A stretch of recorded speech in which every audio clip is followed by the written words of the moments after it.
Hello everyone, welcome to Sarvodaya classes. Sarvodaya classes में आप सभी का स्वागत है। हाल ही में एक न्यू डेवलपमेंट हुई है।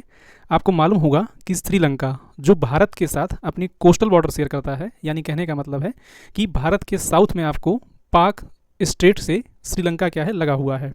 तो ऐसे में ये महत्वपूर्ण हो जाता है कि जो भी बॉर्डरिंग कंट्रीज़ हैं उनमें क्या क्या न्यू डेवलपमेंट हो रही है और क्या पॉलिटिकल डेवलपमेंट हो रही है, ये जानना भी क्या है हमारे लिए इंपॉर्टेंट हो जाता है। हाल ही में हुआ क्या है कि यहाँ पर जो पार्लियामेंट्री इलेक्शन कराए गए, उस इलेक्शन में जो अनुराग कुमार दिसानायके हैं, यानी कि जो प्रेसिडेंट है श्रीलंका के, इन्होंने पीएम को दोबारा यहाँ पर रीअपॉइंट किया है। यानी कि जो इसके पहले अंतरिम सरकार थी, अंतरिम सरकार के बाद जो इलेक्शन कराए गए, इलेक्शन में इनको भारी बहुमत मिला है। एक एक करके हम यहाँ हर एक चीज़ को समझने का प्रयास करेंगे।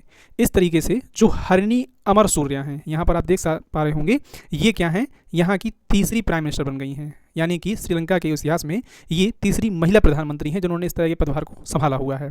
और ये भारत से भी कनेक्टेड रही हैं। किस तरीके से कनेक्टेड रही हैं, उन चीज़ों को भी हम यहाँ पर जानने का प्रयास करेंगे। राइट, सबसे पहले आइए इनको थोड़ा समझते हैं चीज़ों को। यहाँ पर आप देख सकते हैं कि ये दिल्ली यूनिवर्सिटी की क्या है, पूर्व छात्रा रही हैं। राइट, और इन्होंने श्रीलंका के यहाँ पर 16 नंबर के प्रधानमंत्री के रूप में क्या है पदभार ग्रहण किया है।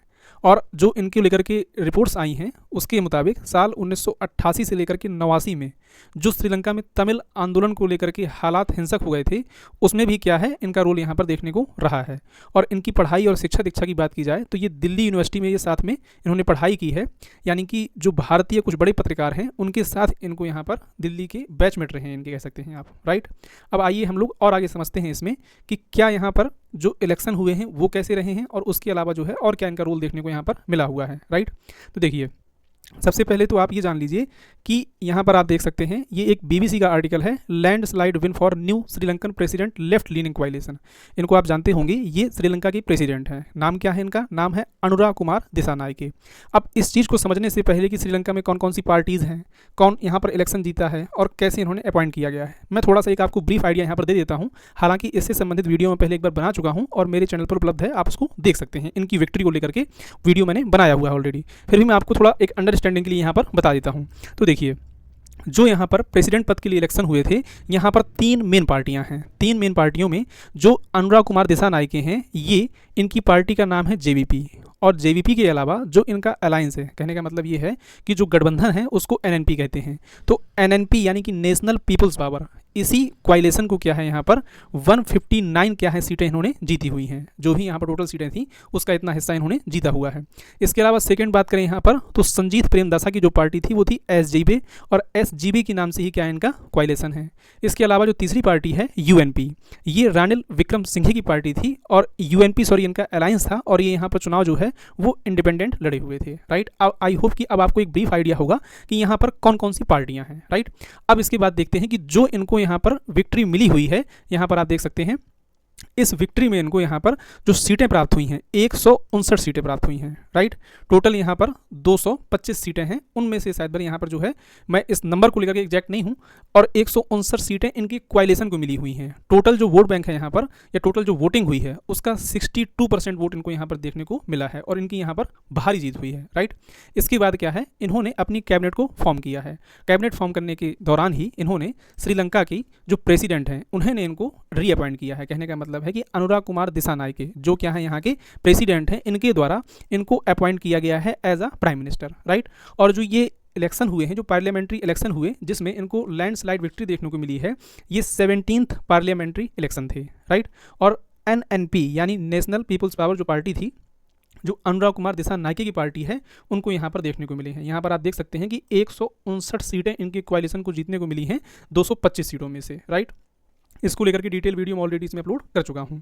अब आगे अगर हम लोग यहाँ पर देखें तो देखिए, इसके अलावा अगर इनकी बात करें हम लोग तो श्रीलंका के जो पीएम हैं या श्रीलंका के जो प्रेसिडेंट हैं, इनके द्वारा एक छोटी कैबिनेट यहाँ पर बनाई गई है। यहाँ पर आप देख सकते हैं Sri Lanka president Dissanayake swear in 21 member cabinet Harini Amarasuriya appointed as PM. इन्होंने यहाँ के जो हालात हैं, यानी श्रीलंका के हालातों को देखते हुए या जो भी यहाँ के इकोनॉमी को लेकर के और भी बहुत सारे चैलेंजेस हैं उनको देखते हुए, आपको मालूम होगा कि काफ़ी लंबे समय से क्या है ये देश एक टर्मोइल की स्थिति में रहा है। ऐसे में इन्होंने इस पूरी कैबिनेट को बहुत ही सीमित रखा हुआ है। यानी कहने का मतलब ये है कि बहुत छोटी कैबिनेट इन्होंने यहाँ पर बना करके रखी हुई है।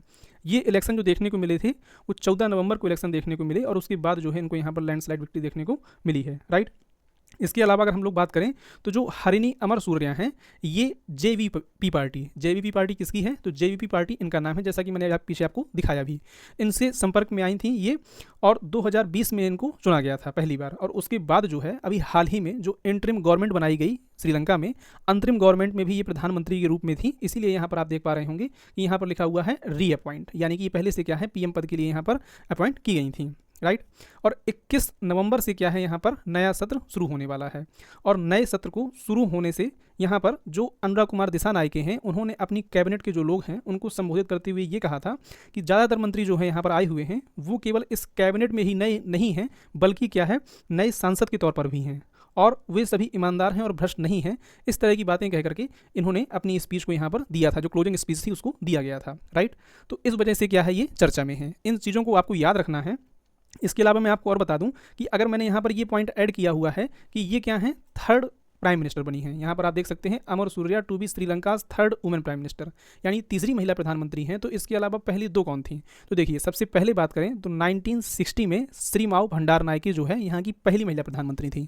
इसके अलावा अगर दूसरी बात करें तो इन्हीं की daughter and her daughter Chandrika Bandaranaike 1994 में क्या है ये सेकंड पीएम यहाँ पर बन चुकी थी। और तीसरी यहाँ पर जो है ये अमर सूर्या जो है हरिणी अमर सूर्या ये देखने को मिल रही हैं। इसके अलावा अगर हम लोग भारत और श्रीलंका के संबंधों की बात करें तो पीएम पद संभालने के बाद या प्रेसिडेंट पद संभालने के बाद president Anurag Kumar Dissanayake to visit India mid December says foreign minister, it will mark his first state visit about after his assumed office in September 2024। जैसा कि मैंने आपको बताया कि श्रीलंका भारत का एक कोस्टल बॉर्डर है, कोस्टल बॉर्डर यहाँ से शेयर करता है। ऐसे में श्रीलंका जाहिर तौर पर अपने संबंधों को इनसे अच्छा रखना चाहता है, यानी भारत से अच्छा रखना चाहता है, और इसी को लेकर के क्या है ये अपनी पहली जो फॉरेन विजिट करने वाले हैं वो कहाँ पर करने वाले हैं, वो भारत पर करने वाले हैं, भारत यहाँ पर विजिट करने वाले हैं, राइट। तो ये क्या था हमारा कंप्लीट वीडियो था। आई होप कि आपको चीज़ें समझ में आई होंगी और आपको मालूम चला होगा, काफ़ी कुछ सीखने को मिला होगा इसमें कि ये है कौन, इसके पहले कौन कौन यहाँ पर पीएम बन चुका है, किस नंबर की पीएम बनी हुई है ये, राइट। उसके अलावा जो पॉलिटिकल स्ट्रक्चर है वहाँ का कौन जीत करके आया हुआ है, इन सारी चीज़ों को मैंने अपनी तरफ से आपको समझाने का प्रयास किया है। अगर आपको चीज़ें पसंद आई हों तो प्लीज़ चैनल को सब्सक्राइब कर लीजिएगा और वीडियो को भी लाइक करिएगा। Thank you for watching. जय हिंद, जय भारत।